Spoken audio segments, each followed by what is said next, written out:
Glória a Deus! Então, nesse momento, eu também quero te convidar a abrir sua Bíblia em Romanos, capítulo 1, versículo de número 8. Nós aqui, como eu falei no início, estamos meditando no livro de Romanos. Nós nos propomos, no Quarta na Palavra, durante o ano de 2020, meditar nessa carta de Paulo. Essa carta que tem sido algo assim que tem mudado tantas vidas, pessoas ao longo da história, homens e mulheres de Deus, que ao ler a epístola de Paulo aos Romanos, que tem tido a sua vida transformada simplesmente pelo contato desse brilhante tratado teológico escrito por Paulo. Então, nós queremos inspirar você, te ajudar a conhecer melhor o Senhor, a prosseguir em conhecer o Senhor através dessa exposição. Então, nós nos comprometemos ao longo de 2020, pregar o livro de Romanos, expor o livro de Romanos, para que possamos terminar o ano e falar assim: uau, Deus nos transformou, Deus realizou milagres, porque simplesmente conhecemos melhor a sua palavra. Então, Romanos capítulo 1, versículo 8, dando continuidade, ele diz assim: primeiramente, dou graças a meu Deus, mediante Jesus Cristo, no tocante a todos vós, porque em todo o mundo é proclamada a vossa fé. Porque Deus, a quem sirvo em meu espírito no evangelho de seu Filho, é minha testemunha de como incessantemente faço menção de vós, em todas as minhas orações, suplicando que, em algum tempo, pela vontade de Deus, se me ofereça boa ocasião de visitá-los. Porque muito desejo ver-vos a fim de repartir convosco algum dom espiritual, para que sejais confirmados, isso é, para que em vossa companhia reciprocamente nos confortemos por intermédio da fé mútua, vossa e minha.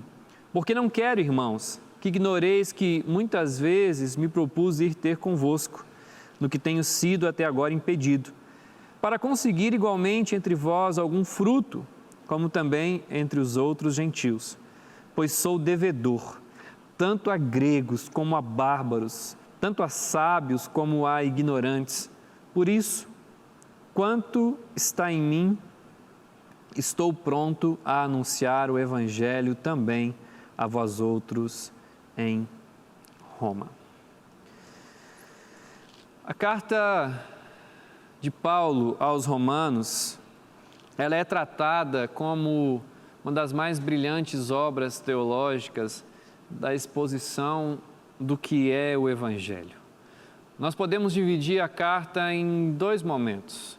A carta do capítulo 1 até o capítulo 11 é Paulo explicando o que é o Evangelho aos irmãos de Roma que ele ainda não conhecia. E do capítulo 12 até o fim, é uma parte mais prática, mais pastoral de instruções de Paulo a essa igreja. Mas no iniciozinho do capítulo 1, nestes primeiros versículos até o versículo de número 17, são os versículos introdutórios. É a apresentação de Paulo, é a introdução que Paulo faz à sua carta. E nós sabemos que Paulo, ele tinha planos de ir até a Espanha, pregar o Evangelho àqueles irmãos, ele tinha esse anseio. E no caminho de Paulo até a Espanha, havia ali a igreja de Roma, uma igreja que Paulo não havia fundado, uma igreja que Paulo ainda não conhecia. Paulo não era conhecido em Roma, pelo menos não pessoalmente, os irmãos de Roma ainda não tinham tido o privilégio de ter um contato pessoal com Paulo. A igreja de Roma, ela tinha uma peculiaridade, porque ela era uma igreja muito mista.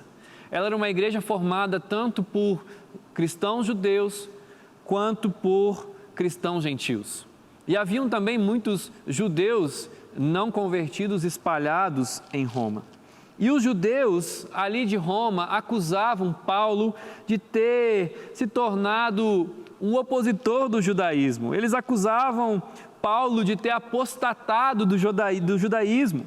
E outros diziam que Paulo era um mercenário, interessado apenas em lucrar com a fé. Ou seja, haviam muitas fofocas acerca de Paulo na igreja de Roma. Então, quando Paulo chegasse em Roma, ele poderia enfrentar muitos opositores e muitas situações. Ainda assim, nós vemos o amor de Paulo por esses irmãos e o desejo de ele estar lá.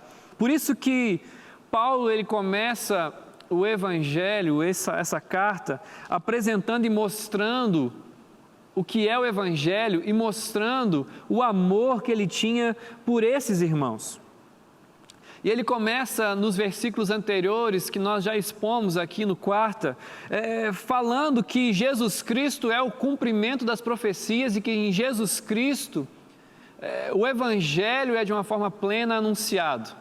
De que o judaísmo ele se completa em Jesus Cristo e que essa mensagem, essa notícia era necessária ser pregada por toda a terra e por isso o desejo dele de ir até a Espanha.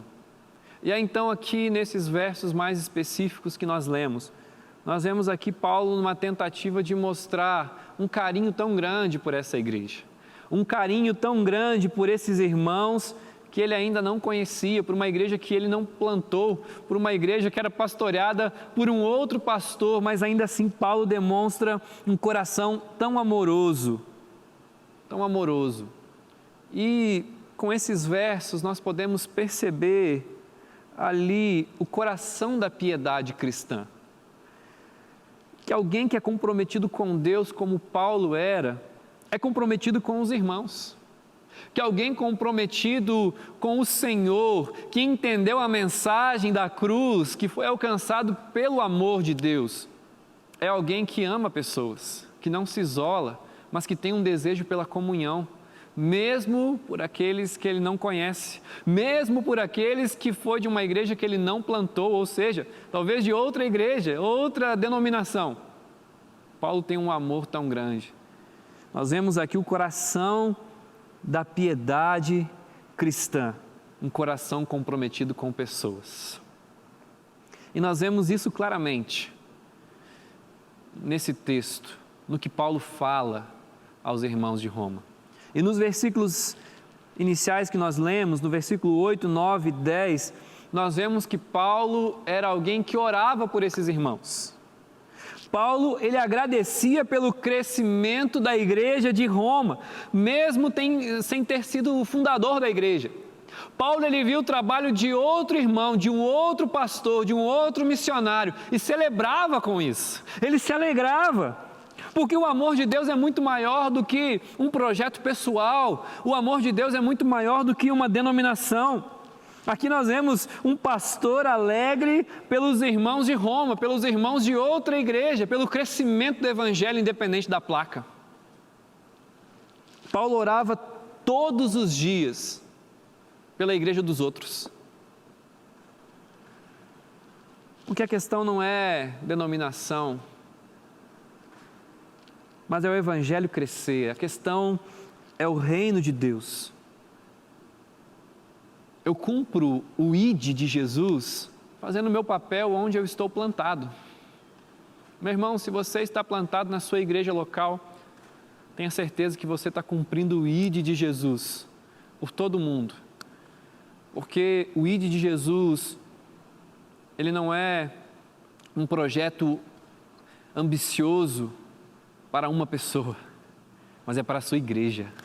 Cumprir o ID é para o corpo, é uma missão corporativa, independente da placa da igreja, do nome da igreja, mas nós nos alegramos quando vemos Deus fazer a sua obra, o evangelho ser pregado, independente de quem faça. Se o evangelho é o evangelho verdadeiro, se aponta para Jesus Cristo, se tem a centralidade de Deus, nós nos alegramos. E nós vemos isso na vida de Paulo. Porque Deus, ele não tem uma missão para a igreja. Deus não tem uma missão para a Igreja Batista Lagoinha. Deus não tem uma missão para outras igrejas. Deus tem uma igreja para a sua missão. Deus está em missão. Deus está ocupado. Deus está em missão para redimir o homem e restaurar toda a criação. E Ele cria a sua igreja para fazer parte dessa missão. Ou seja, A igreja de Jesus, o corpo de Cristo espalhado por toda a terra, é todo aquele comprometido com a missão de Deus. Eu vou repetir, Deus não tem uma missão para a igreja, Deus tem uma igreja para a sua missão.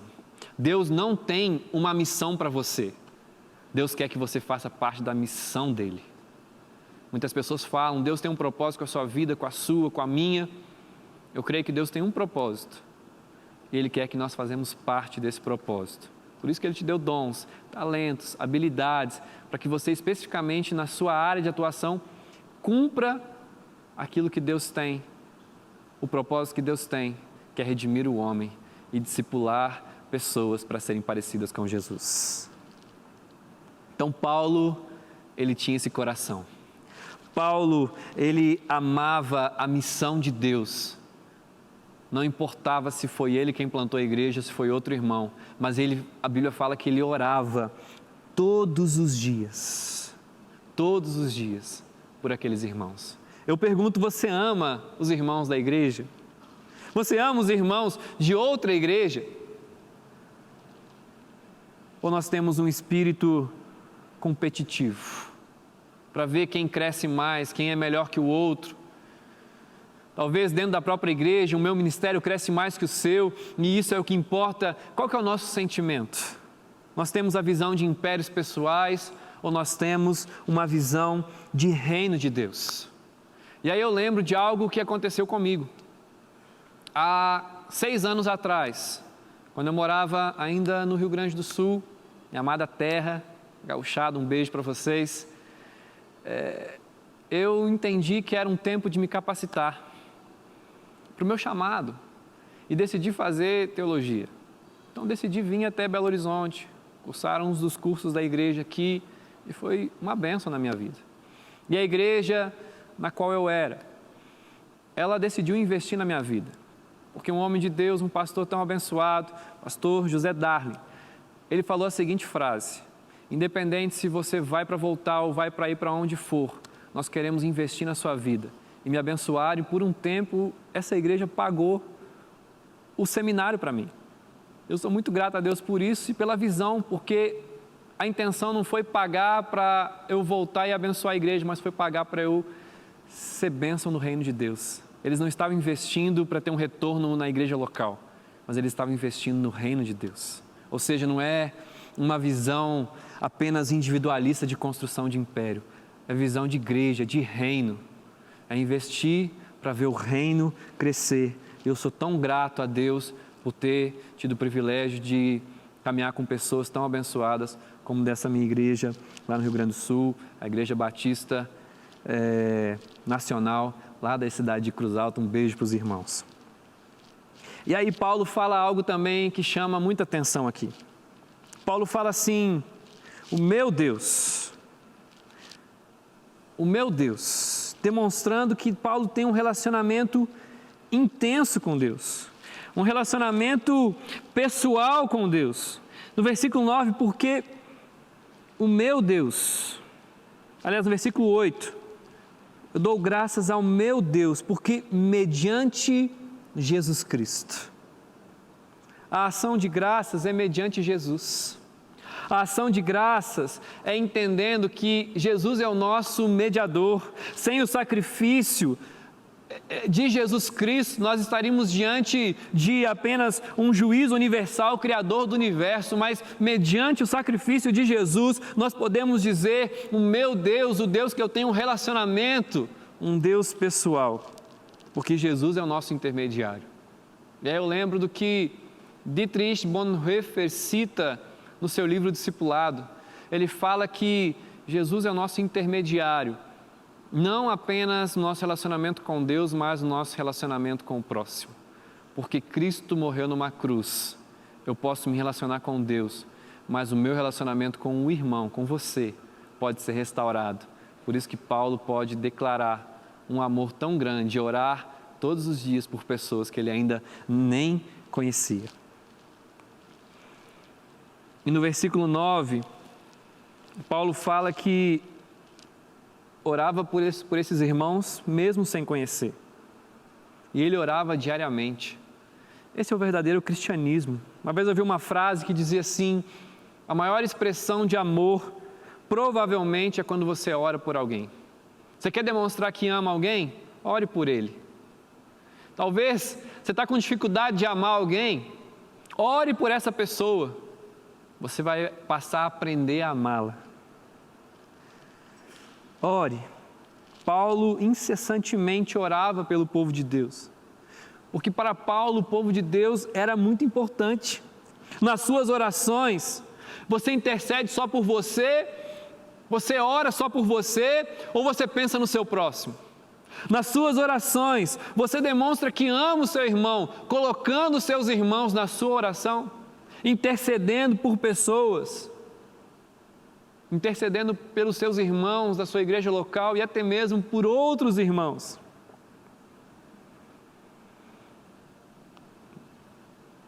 O coração da piedade cristã está no amor pelos nossos irmãos. E aí Paulo fala assim: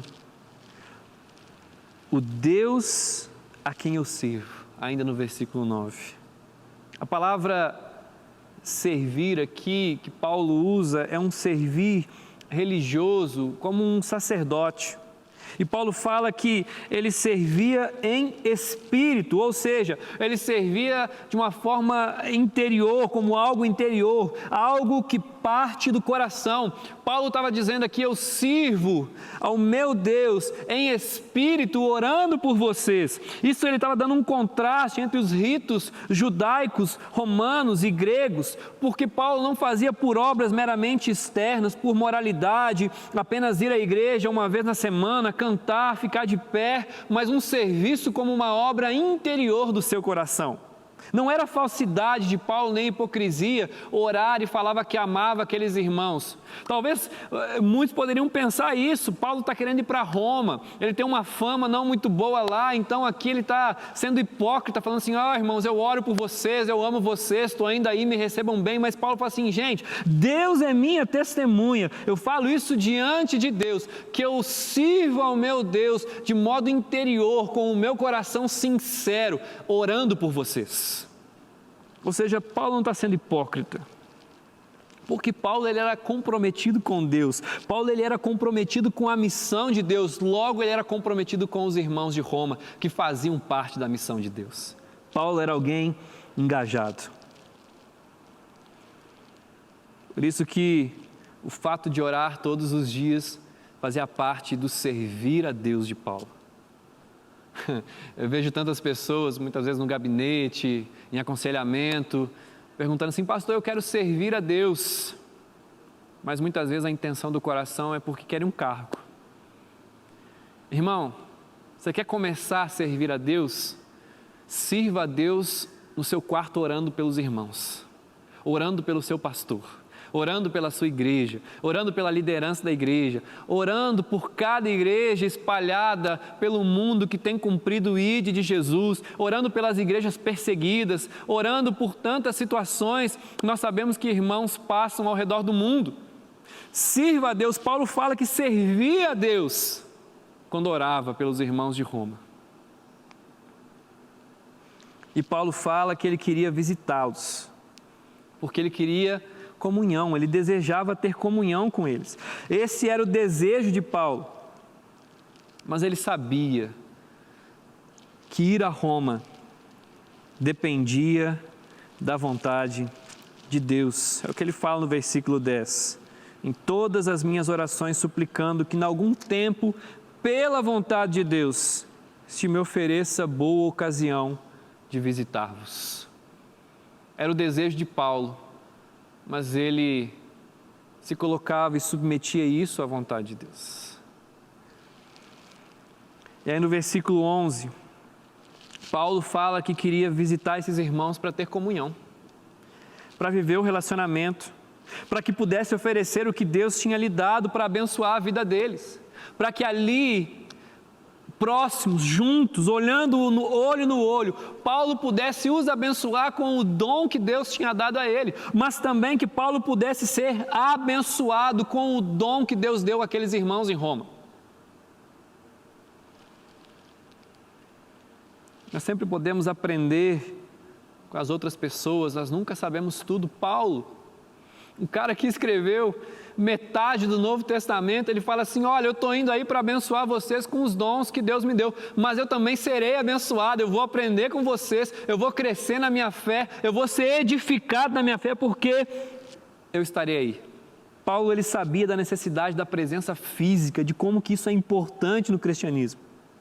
Nós não aprendemos somente com um ensino à distância, somente lendo a carta de Paulo. Os irmãos leram uma carta brilhante, talvez a maior exposição do que é o Evangelho é a carta de Romanos. Os irmãos receberam essa carta, mas Paulo ainda fala assim: mas isso não é suficiente, eu preciso estar aí com vocês, porque a minha vida também tem que ensinar.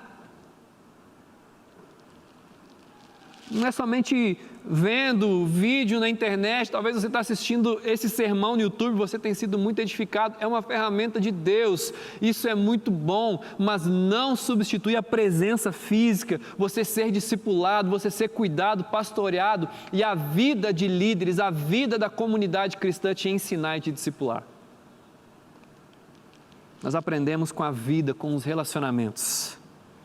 Eu pergunto, qual que é a diferença de relacionamento e comunhão? Comunhão é aquilo que nós temos em comum. Por exemplo, Paulo tinha comunhão com os irmãos de Roma? Sim, porque eles tinham em comum, eles eram habitados pelo Espírito Santo de Deus, eram irmãos, então tinham essa ligação, havia comunhão, os crentes têm comunhão. Agora, Paulo tinha relacionamento com os irmãos de Roma? Ainda não, porque ele não tinha vínculo pessoal presencial. Então, comunhão é o que nós temos em comum, somos habitados pelo Espírito Santo. Mas agora, relacionamento é algo mais íntimo. Nós precisamos de comunhão, mas nós também precisamos de relacionamento, para que a vida um do outro nos ensine. Por isso que não é aceitável, não é possível ser desigrejado, viver vida fora da igreja. Paulo, ele ansiava estar com os irmãos para essa edificação mútua. Não é possível crer em Cristo e não querer estar com a noiva de Cristo. Paulo sabia que seus dons eram para servir os irmãos, não era para a glória pessoal, por isso que ele desejava muito estar com os irmãos e ver os frutos espirituais a partir do seu dom. Paulo queria servir os irmãos, os dons e as habilidades que Deus tinha dado àquele homem. Ele queria colocar à disposição do outro, não para a sua glória pessoal, não para o seu engrandecimento. Por isso que nós precisamos estar juntos, conectados como igreja. Por isso que não serve ser crente apenas no YouTube, apenas na Rede Super. São ferramentas maravilhosas e glória a Deus que você pode estar nos acompanhando. Mas isso não pode substituir a presença e um relacionamento na igreja de Jesus Cristo. Eu pergunto, você deseja estar com os irmãos? Você tem vivido seus relacionamentos com os irmãos? Você deseja viver isso de forma presencial e correr os riscos de ser conhecido e conhecer? Porque discipulado precisa ser a mentalidade da igreja de Cristo. E discipulado nos leva a permitir relacionamentos íntimos com os irmãos, a ponto deles conhecerem até mesmo os nossos maiores defeitos e nós conhecermos os defeitos deles, mas isso é igreja, isso é ser tratado, isso é saber que nós não já alcançamos, mas nós almejamos chegar lá. Igreja não é um bando de gente perfeita. Igreja, somos muitos pecadores, buscando um ajudar o outro, com a nossa vida, com os nossos dons, a sermos parecidos com Jesus, a sermos transparente e verdadeiro. É muito fácil usar máscara, mas quando nós nos abrimos para relacionamentos íntimos, próximos, as máscaras caem, e isso é cura, isso é libertação, isso é reconhecer que nós somos fracos, mas quando nós somos fracos, Ele é forte, Ele se faz forte em nós. E ainda no versículo 14, Paulo diz: pois sou devedor, tanto de gregos, como de bárbaros, tanto de sábios a ignorantes. Paulo, ele havia um sentimento de débito de dívida. Por quê? Talvez você já leu esse texto e já se perguntou o que Paulo está querendo dizer que ele era devedor.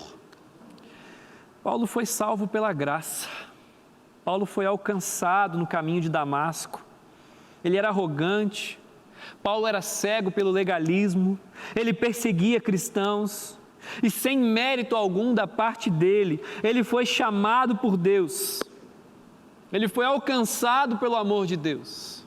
E isso gera um sentimento de dívida para com as pessoas que ainda não ouviram a respeito de Cristo. Senão ele seria culpado de não anunciar aquilo que recebeu gratuitamente. O Evangelho, ele é uma boa notícia. E quando nós recebemos uma boa notícia, nós queremos compartilhar. Nós queremos que as outras pessoas saibam dessa novidade. Irmão, se você foi alcançado pelo amor de Deus, se o amor de Jesus, ele te alcançou, precisa brotar no seu coração um sentimento de dívida para com aqueles que ainda não ouviram. Um sentimento de necessidade de anunciar essa boa notícia. Você recebeu a melhor notícia, compartilhe. Pregue a palavra a tempo e fora de tempo, porque eles precisam saber dessa notícia também. As pessoas precisam ouvir a mensagem do Evangelho. Agostinho de Hipona diz que o maior convite para amar é ter sido amado antes. Você não faz isso de uma forma que impõe, de uma forma que vai obrigar os outros a se converter, mas porque você foi amado pelo amor de Jesus. Você pode amar e mostrar que Jesus ama as pessoas também. O maior convite para amar é ter sido amado antes. Para encerrar, nesse texto, então, nós podemos ver na vida de Paulo a vida de um cristão piedoso.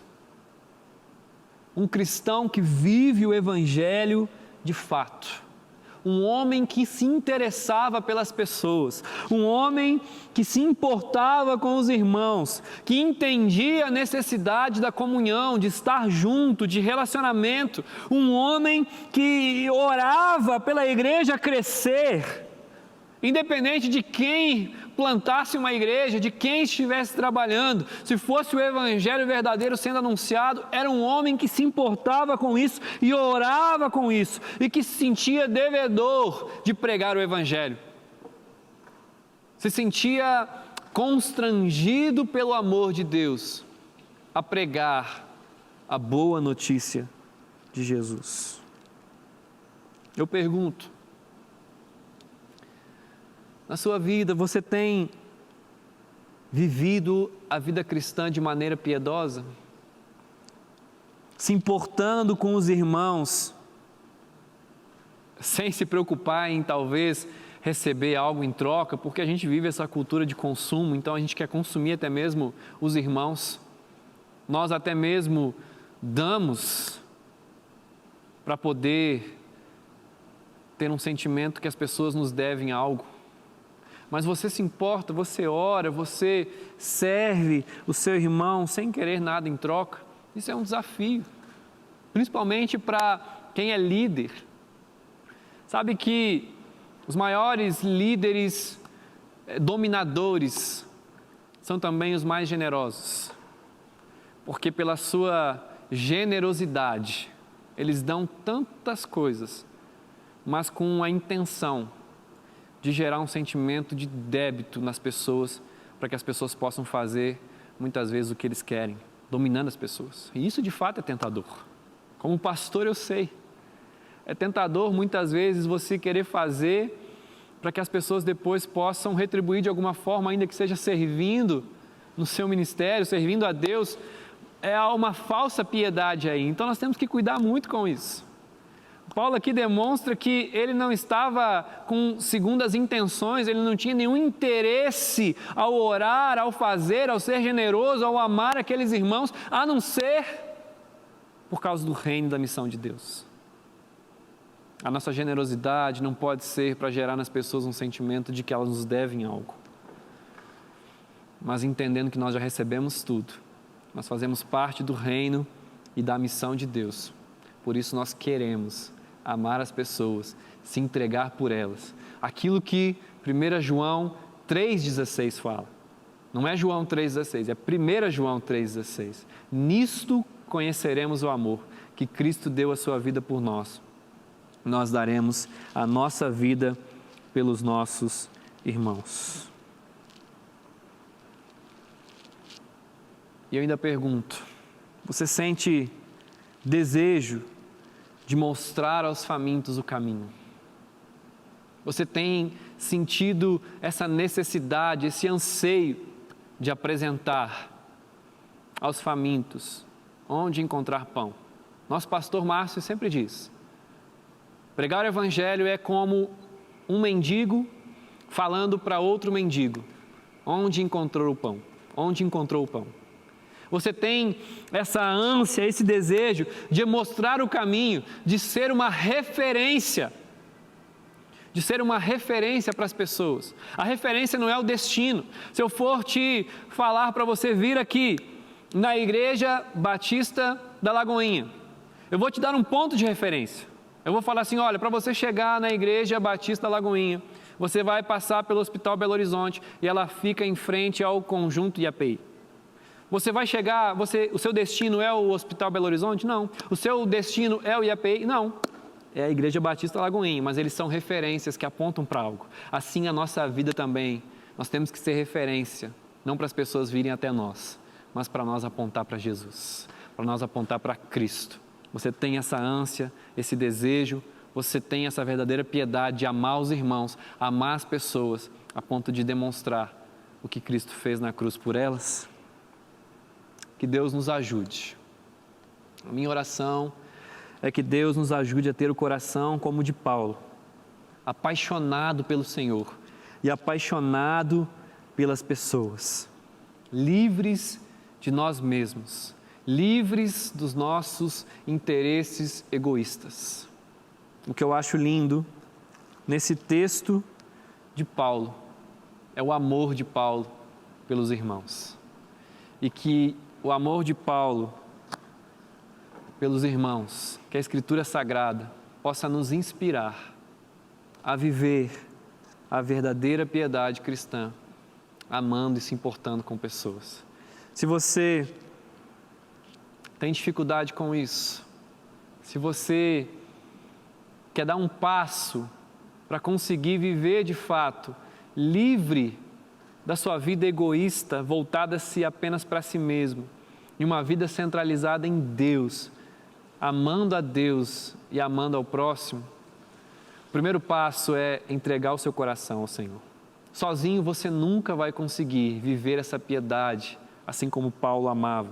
O primeiro passo é ter um coração totalmente rendido. Por isso, aí onde você estiver mesmo, coloque as suas duas mãos sobre o seu coração e ore comigo, concorde com a minha oração. Senhor, eu me entrego por inteiro a Ti. Eu Te amo e quero amar as pessoas ainda mais. Por isso, transforme o meu coração de pedra por um coração de amor, por um coração que aprendeu o que é o amor, reconhecendo que Cristo é Senhor e Salvador da minha vida, em nome de Jesus. Você que está nos assistindo, se você fez essa oração pela primeira vez, ou se pela primeira vez você fez essa oração com sinceridade, você entendeu que não é pela religião, não é pelo seu esforço, mas é simplesmente pela fé no Filho de Deus, e você quer viver em novidade de vida, deixa eu te dar uma boa notícia. Você já recebeu a melhor de todas, que Jesus é o seu Senhor. Mas a boa notícia é que você não precisa ficar sozinho. Como Paulo desejava estar com os irmãos, deseje também estar na comunhão da igreja. Por isso, faça contato conosco. Está aparecendo aqui na tela os nossos telefones, é o telefone da paz. Ligue para nós, peça oração, exponha a sua necessidade e se envolva. Peça para se envolver num pequeno grupo, para ser discipulado até o batismo. Ou se você estava afastado, nós queremos cuidar de você para você reintegrar no corpo. Se você não pode ligar, quero te dar uma outra opção. Mande um e-mail para quarta@lagoinha.com. Eu mesmo quero ler o seu e-mail, quero te ajudar, quero te encaminhar um curso, quero te ajudar a você encontrar uma igreja mais perto da Bíblia e mais perto também da sua casa. Amém? Faça contato conosco agora mesmo. E você que ainda nos assiste também, quero orar. Pai, nos ajuda. Nos ajuda, Senhor, tem misericórdia de nós. Que a vida de Paulo nos inspire, mas que nós possamos estar abertos a viver relacionamentos na igreja, a amar os nossos irmãos, para que a vida da comunhão, a vida na comunidade da igreja, nos inspire a ser mais parecidos contigo, em nome de Jesus. Amém. Amém? Que Deus te abençoe, em nome de Jesus.